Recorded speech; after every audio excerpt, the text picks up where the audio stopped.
चोली जालीदार चाही हो।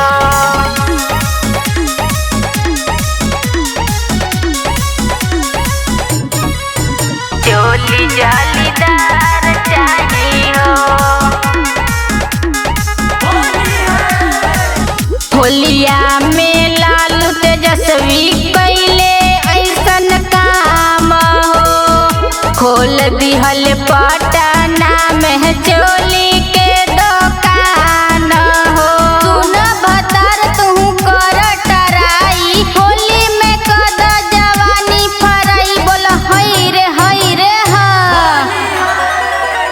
होलिया में लालू तेजस्वी कैले ऐसन काम हो। खोल दिहल पटना में चोली के दुकान हो। तो सुनो चिराग पासवान मोर भतार जी, चोली जालीदार चाही हो। त इतने पूरा कर दो सपना हमार जी, चोली जालीदार चाही हो। चोली जालीदार चाही हो।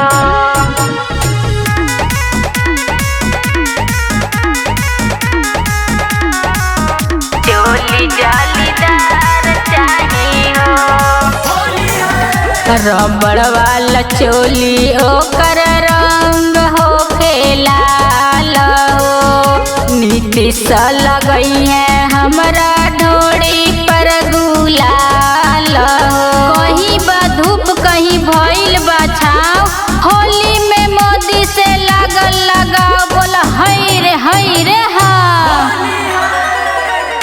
रबड़ वाला चोली ओकर रंग होके लाल हो।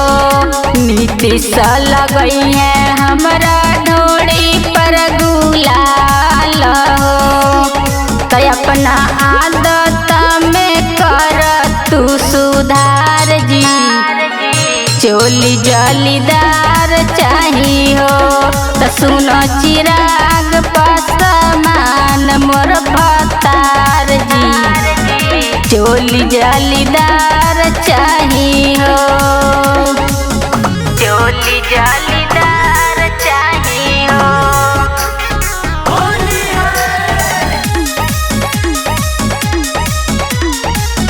चोली जालीदार चाही हो।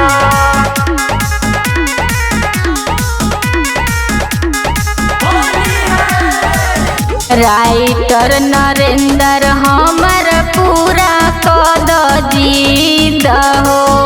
तोहरे पलागल बाटे बेबी के उम्मीद हो। आसो के होली लागे नमकीन, साया में बनल बाटे चीनी मिल। बोल हई रे हा। राइटर नरेंद्र हमर पूरा कद जीद हो। तोहरे पलागल बाटे बेबी के उम्मीद हो। काहे फोकटे में ठोकेला कपार जी, चोली जालीदार चाही हो। तो सुनो चिराग पासवान मोर भतार जी, चोली जालीदार चाही हो। जाके ले आवा संसद विधायक के सपना बाद में देखियो।